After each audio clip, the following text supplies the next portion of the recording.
नमस्कार दोस्तों, JDS competition में आपका स्वागत है। एक करंट अफेयर की इशू के साथ आपके सामने प्रस्तुत हूं और वो है तालिबान ने अपनी एक सैन्य टुकड़ी का नाम पानीपत फोर्स रखा है।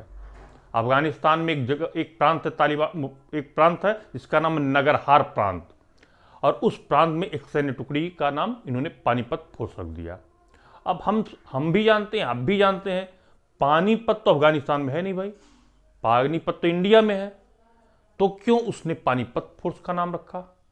इसके पीछे हम विश्लेषण करेंगे, लेकिन इस विश्लेषण करने से पहले 4 पॉइंट इसके हैं जो मैं आपको इसमें पूरा कवर करूंगा पूरे लेक्चर में। एक पानीपत का महत्व, दूसरा ऐतिहासिक कारण, तीसरा तालिबान की कट्टरवादी सोच और चौथा भारत के प्रति घृणास्पद नजरिया। अब पहले शुरुआत करते हैं, पानीपत की लोकेशन लेते हैं हम। ये है इंडिया का मैप। यहां देखिए अफगानिस्तान बना हुआ है, दिल्ली से लगभग 90 किलोमीटर की दूरी पर पानीपत पड़ता है और पानीपत को गेटवे ऑफ इंडिया कहा जाता था उस समय। यह बात है 18वीं शताब्दी में, 18वीं शताब्दी की। और पानीपत में एक नहीं 3 लड़ाइयां लड़ी गई थी और तीनों डिसाइडिंग, आमूलचूल परिवर्तन किया था इंडिया में इस पानीपत के युद्ध में। और इसी स्थान पर सारी लड़ाइयां लड़ी, ये तीनों लड़ाइयां लड़ी गई थी। अब मैं शुरुआत करता हूं। पहली जो लड़ाई थी पानीपत की, वो हुई थी 1556 में, सॉरी 1526 में, 1526 में, दूसरी 1556 में, तीसरी 1761 में, 14 जनवरी तीसरी 1761 में। 1526 वाली जो लड़ाई थी, उस लड़ाई में बाबर और इब्राहिम लोदी के बीच में हुई थी, जिसमें बाबर विजयी रहा था। और वहीं से सल्तनत काल का अवसान होता है और मुगल डायनेस्टी भारत में स्टार्ट होती है 1526 के बाद से। ये एक बहुत बड़ा डिसाइडिंग रोल प्ले किया था पानीपत के युद्ध, पानीपत के मैदान में ही ये लड़ाई लड़ी गई थी। दूसरी लड़ाई थी 1556 में, जो कि अकबर और हेमचंद्र विक्रमादित्य या अकबर या हेमू के बीच में हुई थी। यह भी लड़ाई बहुत ही डिसाइडिंग थी। यहां पर हेमू की जो सेना थी वो अकबर से बहुत ज्यादा थी, लेकिन अकबर की जो रणनीति थी, या बैरम खां की कह सकते हैं, उस समय अकबर बैरम खां के संरक्षण में था, उसकी जो रणनीति थी, उस रणनीति ने मुगलों को जिता दिया। कैसे, ये भी मैं थोड़ा सा चर्चा कर लूं। जिस समय पानीपत के मैदान में, एक सेकेंड वार पर हम चल रहे हैं, जिस समय पानीपत के मैदान में मुगलों की सेना और हेमू की सेना आमने सामने थी, और हेमू उस समय हाथी पे बैठा हुआ था, और विशाल सेना देखकर अकबर भी एक बार हतप्रभ हो गया, भाई कैसे जीतेंगे, या बहुत जोश टक्कर हो जाए, कहीं ऐसा ना हो हम हार जाए। अकबर के दिमाग में प्लान आया। उसने बैरम खां से कहा कोई तीरंदाज बुलाओ। बुलवाया गया भाई तीरंदाज। कहा इस हेमू की आंख में निशान लगा सकते हो? कहा हाँ महाराज बिल्कुल, बादशाह बिल्कुल लगा सकते हैं। कल लगाओ निशाना। और वो निशानेबाज हेमू की आंख में ही लगाया, और जब हेमू के आंख में तीर लगा, वो हाथी से गिर गया, हाथी पर बैठा था। जब हाथी से गिर गया तो उसकी सेना ने यह सोचा कि हमारा बादशाह, हमारा राजा तो मर गया। अब पूरे सेना में अफरा तफरी मच गई। ठीक इसी समय में अकबर ने उस पर, हेमू की सेना पर आक्रमण कर दिया, और ये युद्ध, पानीपत का दूसरा युद्ध, अकबर ने जीत लिया। ये उसकी रणनीति थी। क्लाइविट का एक सिद्धांत है, ये सैन्य चिंतक हैं, बहुत बड़े सैन्य चिंतक माने जाते हैं, आप भी पढ़ेंगे देखेंगे।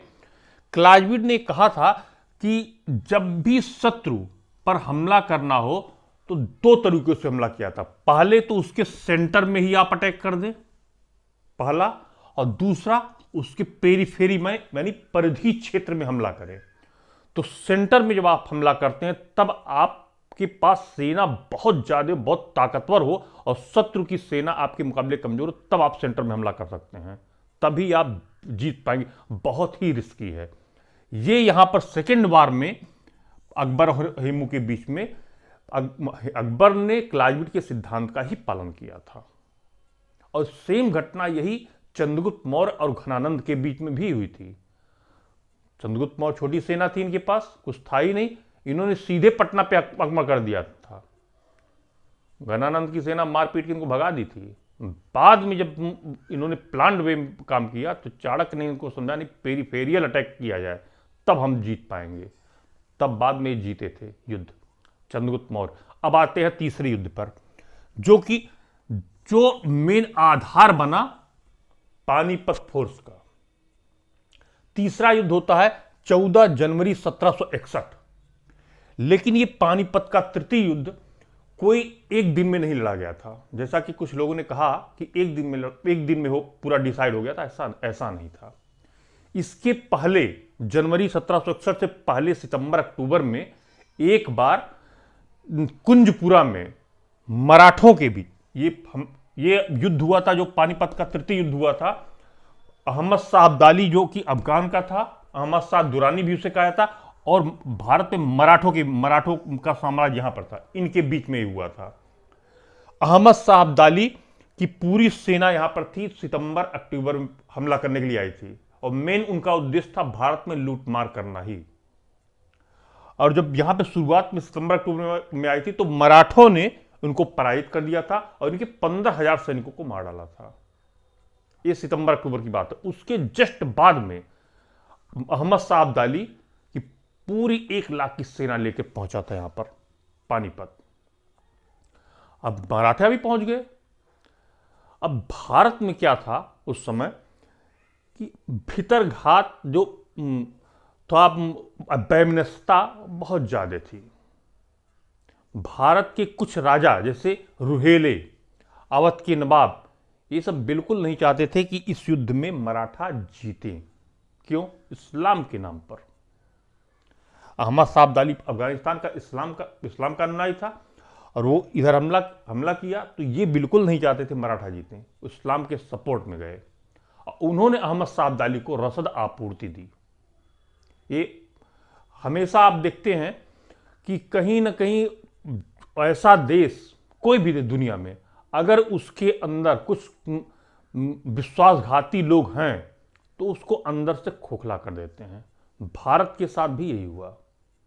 तो ये जो विश्वासघाती लोग थे, जो इसी जमीन पे रहते थे, इसी जमीन का खाते थे, इसी से विद्रोह किए, वो ये दोनों थे। तो जब अहमद शाह अब्दाली की सेना 1 लाख की सेना लेकर यहां पहुंचा तो मराठों को दिल्ली के यमुना के किनारे चारों तरफ से घेराबंदी कर दिया। 2-3 महीनों तक घेराबंदी कर दिया। इनकी रसद आपूर्ति कट गई। मराठों की भी खूब बड़ी फौज थी। जब रसद आपूर्ति इनकी कट गई तो इनमें भुखमरी की स्थिति आ गई। इनके पशु और लोग भी मरने लगे।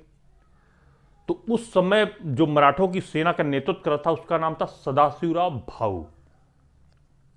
तो उनके पास एकमात्र विकल्प बचा कि ऐसे मरने से अच्छा युद्ध में ही मरो। तो वो दोनों आमने सामने हो गए पानीपत के मैदान में और एक भयंकर युद्ध हुआ। और इस भयंकर युद्ध में मराठों की पराजय हुई। मराठे हार गए और इनके लगभग 40,000 के आसपास, 40-45 जो भी आप कहें, इतिहास में जो लिखा हुआ है, कहीं कहीं पर 40 मिलता है, कहीं 45 मिलता है, तो एक अप्रॉक्सीमेट आप जान लें 40,000 सैनिकों ने आत्मसमर्पण किया। लेकिन उसके पश्चात अहमद शाह अब्दाली ने क्या किया? अहमद शाह अब्दाली ने उन 40,000 मराठा सैनिकों का कत्ल करवा दिया, आत्मसमर्पण किए हुए सैनिकों का। ये बहुत बड़ी विडंबना है। आप देखते हैं जब 1971 वार हुआ था इंडो पाक के बीच में, तो उस समय प्रधानमंत्री थी इंदिरा गांधी। उनके पाकिस्तान के 93,000 सैनिक भारत की कैद में थे, लेकिन भारत ने उनको रिटर्न कर दिया था। ये भारत की सदा सहायता थी। लेकिन ये अहमद शाह अब्दाली, इसके पास दिल था ही नहीं। अब कैसी कट्टरवादी सोच थी इसके पास। इस व्यक्ति को वहां का अफगानिस्तान का फादर ऑफ नेशन भी कहा गया है। इसका एक नाम और है अहमद शाह दुर्रानी, जिसको दुर्रे दुरान कहा जाता है, यानी युग का मोती भी कहा जाता है इसे। कई बार क्वेश्चन पूछा जा चुका है, युग का मोती किसे कहा गया है। आईएएस में, पीएसएस में सब जगह क्वेश्चन पूछे जा चुके हैं। तो युग का मोती भी कहा जाता है इसे अहमद शाह अब्दाली को।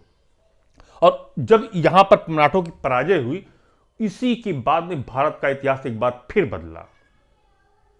अब यहां से अंग्रेजों का आवागमन स्टार्ट हो गया इंडिया में। अंग्रेज अब सशक्त हुए। अब अहमद शाह अब्दाली इसके पश्चात में 1761 के पश्चात में कभी भी भारत पर हमला नहीं किया।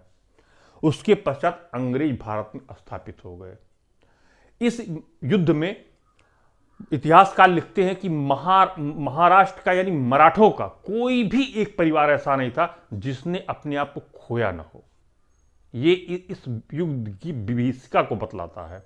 और यही कारण है भारत पर भारत में जो इसने हमला किया था अब अहमद शाह अब्दाली ने पानीपत के मैदान में और हराया था।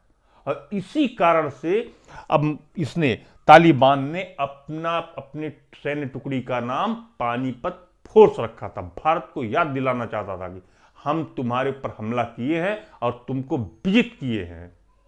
यह भारत को नीचा दिखाने का उसका एक दुस्साहस है, प्रयत्न है। भारत इनके प्रति इतना सदासहता दिखाता कि अभी दवा और गेहूं भेजे हैं और ऊपर से आप पानीपत फोर्स नाम रखे। क्यों? क्योंकि भारत को नीचा दिखाना चाहते हैं। ये उनकी कट्टरवादी सोच है। इस सोच की और इनका घृणास्पद नजरिया है भारत के प्रति। इससे ये आइडिया आप लगा सकते हैं, एक नजरिया लगा सकते हैं कि 1998-99 जब इनकी सरकार थी अफगानिस्तान में, उसमें और आज के तालिबान में कोई बहुत अंतर नहीं आया है। दोस्तों, हम जब इतिहास की गलतियों से सीख नहीं लेते तो इतिहास अपने आप को जरूर रिपीट करता है। अगर हम इतिहास की गलतियों से सीख लें तो अपने वर्तमान को भी दुरुस्त कर सकते हैं, भविष्य को भी दुरुस्त करते हैं। कभी भी आप इतिहास को इग्नोर करके नहीं चल सकते। ये जो पूरा का पूरा वाक्य हमने बताया पानीपत फोर्स नाम का, ये पूरा हमारी एक दुखती रग थी उस समय कि इतना भयंकर नरसंहार। भारत को तोड़ने के लिए बहुत सी विदेशी शक्तियां हमेशा से, इतिहास साक्षी है, हमेशा से लगी हुई है। आज भी वर्तमान में भी लगी हुई हैं। आप न्यूज़ पेपर में सुनते हैं, हर जगह सुनते हैं। लेकिन अगर हम सब एकजुट रहे तो संभव है कि विदेशी शक्तियां हमारा कुछ नहीं बिगाड़ सकती। हमारे देश के अंदर ही कुछ ऐसे शत्रु हैं जो हमको कमजोर बनाते हैं। आवश्यकता उन शत्रुओं को पहचानने की है, हमको अपनी सही दृष्टि रखने की आवश्यकता है। हम पहचान लेंगे, उनको बाइकाट कर दें, उनके खिलाफ कुछ कार्रवाई होगी, तब हम सभी लोग सुरक्षित रह सकते हैं, चाहे जिस जात चाहे जिस धर्म के हों। आज का ये लेक्चर करंट अफेयर का यहीं तक। फिर मिलते हैं किसी नेक्स्ट करंट अफेयर के इशू के साथ। नमस्कार, धन्यवाद।